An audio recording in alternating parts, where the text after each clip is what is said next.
RC ay mo hala RC fam ngasi di ay video ze vlog na tre ba vlog tau re ngasi di ama YouTube ta yam tongna bai tai mina yam trendy oi ba kaini makeup tau ba gi di adu du ne ba ko ado khoi ai na best friend moi haidi moi du boyfriend na traga kaino na does my makeup ka tau ba challenge adum bai du ne ba ado I best friend no intern ado si je I best friend ne Rozalynn ka we magi YouTube channel lei bne ko mai isai gi song cover gumba tau gi ado I description da hapam gi ado subscribe tau view support tau view ko pakti na sakwa ai ho lei je khongjom da ne ai khongjom da lai I best friend ma khongjom dai ne ba ko adu gi video number gi si doina khongjom doin la ba nai maga wai sana gan dai lon nora game ram di maga di dum nau nai ado course of guide no problem do marak tai kem to kanina kanom to kane ba adadi haurage ko haurage to kane ba na makeup haurage kain ko han tha de je primer han taw sa primer je blend taw do na tra na te kitang kha si bo ginang tha ja ai na min tok do ne yeng dri ba video da yaw dri May I tham ma yaw dre ai ma to yaw is di oh yare yaman gre na hai je ai jo ke sal hai ra ba hoi sai ka thasal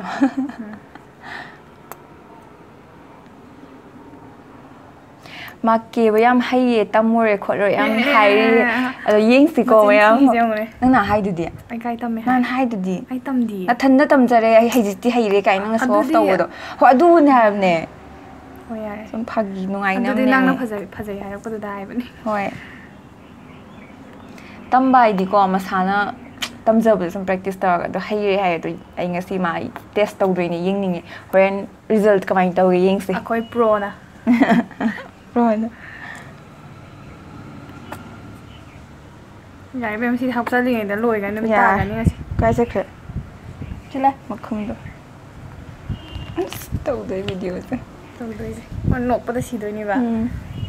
Xong là ai không nghe là bảo em đi lấy hộp này. Phá cái lại. Đã đấy. Nhưng mà em đi xí primer. Cái nó ôi vậy.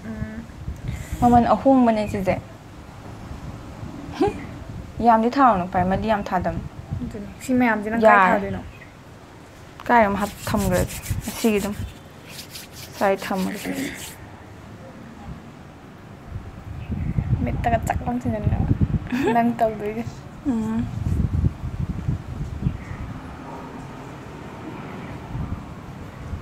nang gi style ni ko ai di ai cái style hay je ai nang na tau ai na hay je shadow tha ba khata ne idu ju isa da ai ningon na tha dri ba jana ai khang ding si di full makeup ne just foundation ju kai ju nang gi style nga to wajing do ai ngon hang no ai style la khenai na nang gi style to ro ba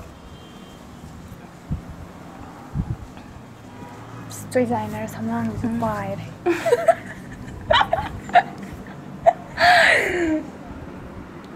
primer pai halasi Yare nang primer da kyang kuin tak ke haino yo da nang kong kut mayam je ai kong kut mayam ai sin tang halo ai lang khat le ai mai zu lang khatra is hang jen le ai foundation du dang le je amuk ya dra ba ya de ba je ma pu ne khange ba moi ma pu na te khange ba je ya re khara dum ya ba ni ai foundation ji ko Let Me 925 am ta ke ja ge ba mayam ga tong na dro yam na fang utta ga khotta ga khut na dum te ji ai da hai ja de be ma hore nong phajalu ko khang de nang na sak ta lai photo ga nam du ni oren phajana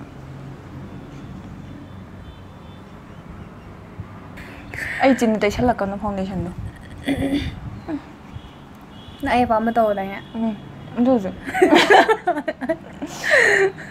style hai ne dunia te chin de di kuna dum tai ro ye ma san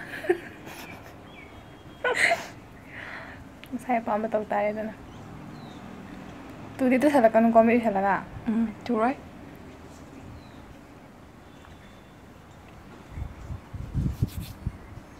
Camera thì do rồi bắt hết tận nắc sát lệ nè. Tuhan taram batare na. Làm gì xong đó camera mình nắm lấy gì nó tầm nó không đi vào blind nên nắm gì. Nang gì massage to cái chậm mà này nó ngay. Sini koi kutti. Sura massage. Tanau rabi kutsa hai ke sini. Sus. Khara budi yu lang na ni thaba kara tau bane.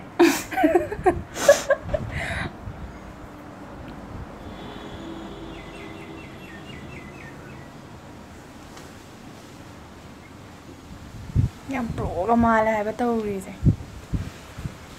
Hoji foundation gi stay zero re. Yang phasa doi jani ko.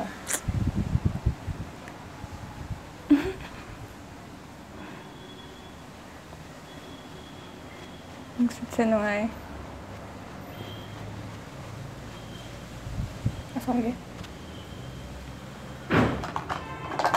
Complete se. Complete cái này rồi. Ude vậy tới sẽ. Ai ude sang về. Be camera na mali. Ado di blush nang pamis kay no. Complete. Ai compact late nang lay bra. There mo.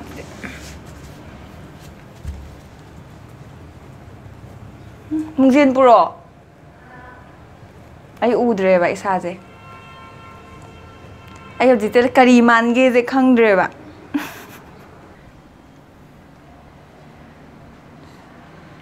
Okay.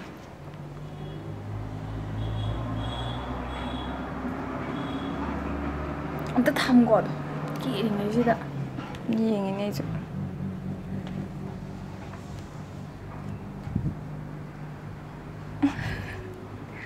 Ason lo.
Fast forward to sal.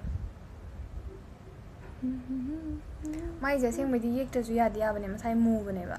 Ado dum khara ye age. Masana ye o hai re ba. Yek ta di phadi phajada bane ba. Ki ba kan. Phajadam ne.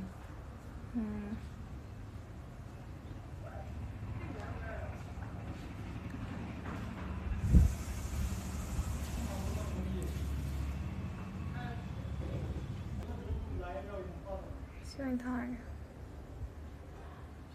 Green je phajada bane ba. Ai man ai nang shi she che pa me. Or flame ki kui ra. Green yaw je pa me. I love it when you call me señorita.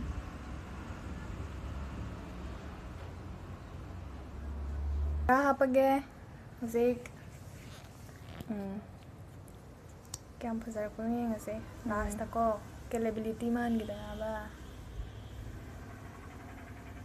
May masagi adum kon man ba ado khara ga hapage.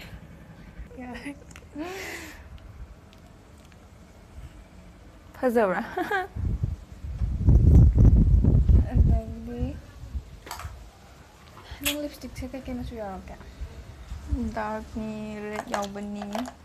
ꯁꯤ ꯃꯆꯨꯁꯦ ꯅꯪ ꯌꯥꯝ ꯁꯪꯕꯅꯦ plus velvet yawi tagi silay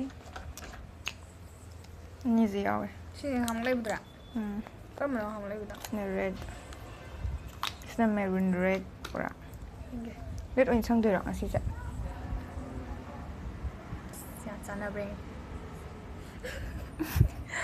lipstick hapage si oin sangage si machu ani je karamano phajadau mal mas dark oi ai dress ka sana do baze nga si outfit ka dudi ani si gi manung da si oin pa me hai mana sange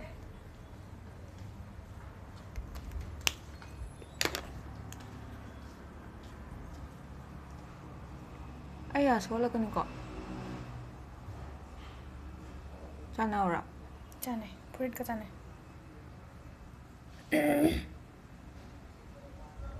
ai saksi lipstick khanne am ai mingonda lipstick sangbi ba jam haite ba ya phajaba lore ba rồi yenge lipstick to same makha da right da makha yodre adu yosala ba chinna torga tamaya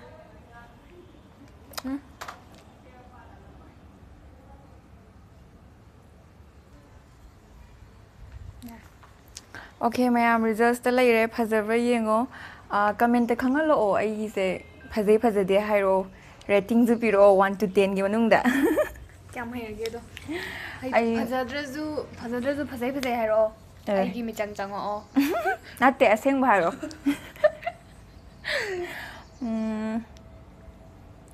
ai gi style di natte bu ko mai cookie je my style ne bu ko do mangon da di chana baya do mangon di phajai do engon da di ai gi style na tamina ai cookie na tamina kitang phawdi phajai thi budi natte do ju ai satisfaction do oi diba ai style na tamina ado hoi 5 6 baby rege 6 out of 10